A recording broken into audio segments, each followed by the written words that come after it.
what has happened, you have to go back a little bit further because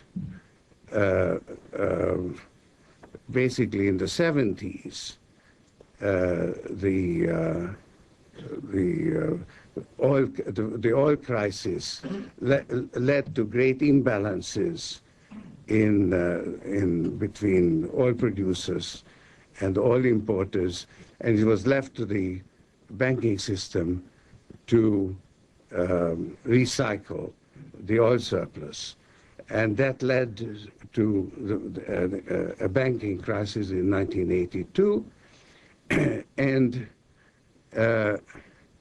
in order to allow the banks to rebuild their capital, they were given greater freedom. Instead of any kind of restrictions or regulation, they were given greater freedom. And that was the beginning. And then, since then, basically, most of the regulations have been removed. And that's how the super bubble developed. And you had some early warnings because, let's say, in 1998, long-term capital, which was a hedge fund using these models developed on those false premises and using very high leverage, was in danger of endangering the financial system. And the authorities very correctly saved LTCM, but they didn't look at what was wrong with LTCM. They didn't deal with the cause of the trouble.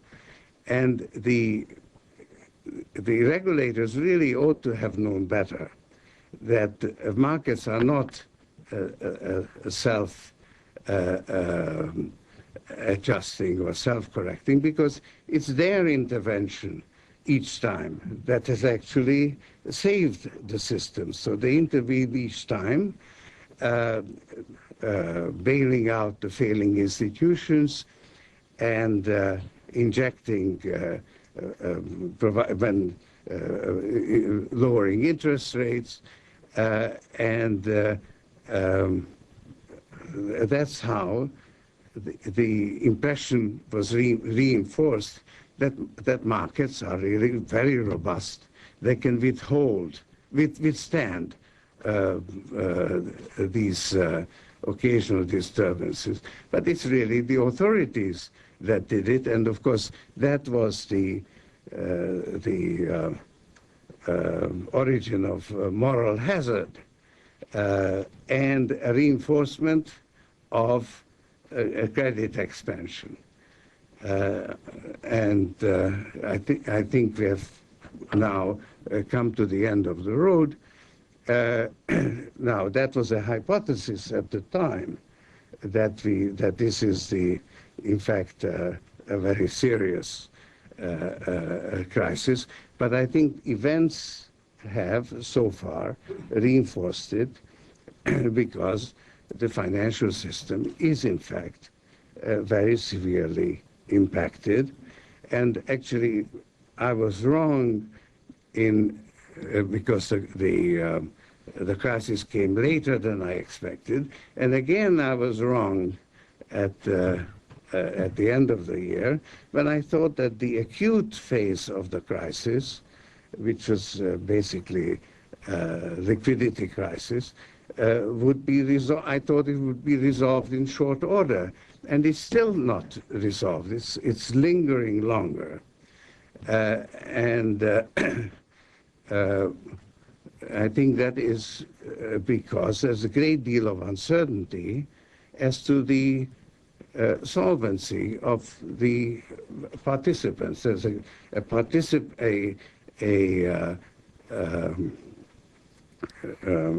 excuse me, could I have some water? There is an uncertainty at a counterparty risk, and it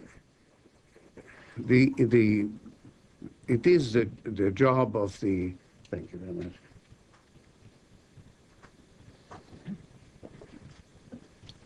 it is the job of the authorities to prevent the system from collapsing. They know how to do it, and they are doing it. And they've shown it in the case of the intervention with Bear Stearns, that they'll do absolutely everything that's necessary to prevent the system from collapsing. So there's no question of a replay of the 1930s. But in spite of that intervention, the counterparty risk has not been removed. And I think that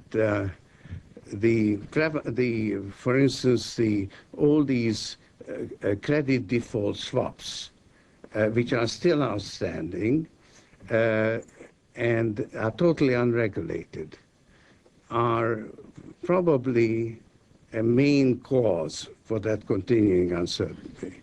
So one of the things that ought to be done is to have all those contracts now registered on an exchange with well-established methods of settlement and somehow well-capitalized exchange that would ensure that the counterparty risk can be disregarded. I think that would do a lot to remove the uncertainty. But unfortunately, the error of the current paradigm is not yet recognized, and I've seen absolutely no sign by the authorities that they want to regulate the CDS market. So you were asking, do we need